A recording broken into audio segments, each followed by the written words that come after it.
Welcome to Nell Town 2 Model Railway. I'm John.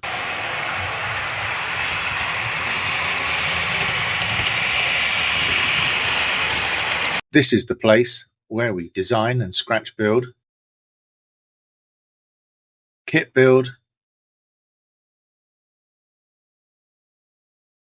and do lots of scenery. Welcome to the pre-Christmas video, which is a clanger.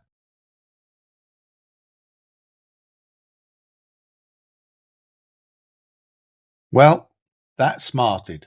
So if you're going to have duck under sections, I suggest that you consider putting foam underneath all of your bits of wood under the baseboards to prevent taking part of your scalp off.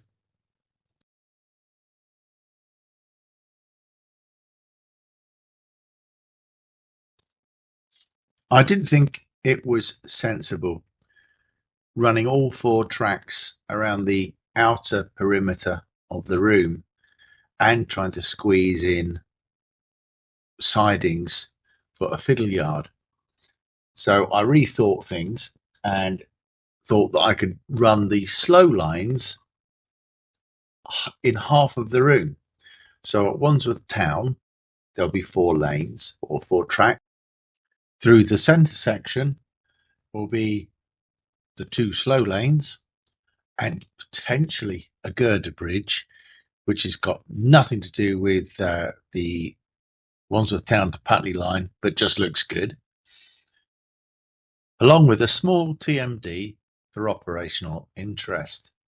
Again, nothing like what is between Putney and Wandsworth Town, but there is an old disused TMD near Clapham. I'm now happy with my layout plan.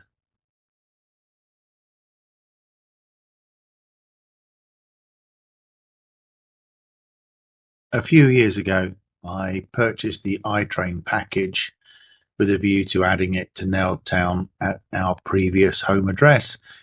But this was a retrofitting and things didn't go well because I had to try and chop into wiring and change things about.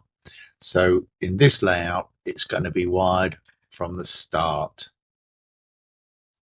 As any model railway buff knows, and for those who don't, you actually need a current sensor device to operate a computerized system. And I've opted to go for the Yamork system, which is a lot cheaper than Digitrax and other company equipment on the market. As most people know, there is a principle called the 7 Ps. Proper planning and preparation prevents really bad performance. Hence, I've drawn a wiring diagram for the first part of the layout that I'm going to build. Along with the iTrain tutorials that are on YouTube, I decided to build my own little test track so I could iron out any issues I had with the iTrain system and the current sensors. So here is the test track, and as you can see, it is a bit of a shambles, but works. This gap here has an insulating or isolating joiner here. As you can see, there is the green wire which goes into the sensor, and this red wire also goes into the sensor. And then moving along,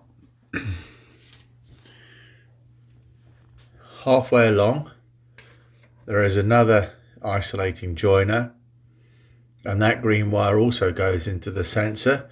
So on the left is station 1 in theory, and on the right station 2. And then moving further along, another isolating joiner and another wire going to the current sensor, and that'll be the exit line. As Lochore travels along the test track, you will see that each block turns pink and the red sensor, which is the rectangular square, illuminates And as Lockall passes through each block, that sequence continues until the end. So hopefully that will happen all over the new layout when locomotives are travelling on it. Well, that's it for this video. It's slow but steady progress, and I think based on the last layout, this is probably the way to go. In the next video, I'll be looking at painting the new concrete track.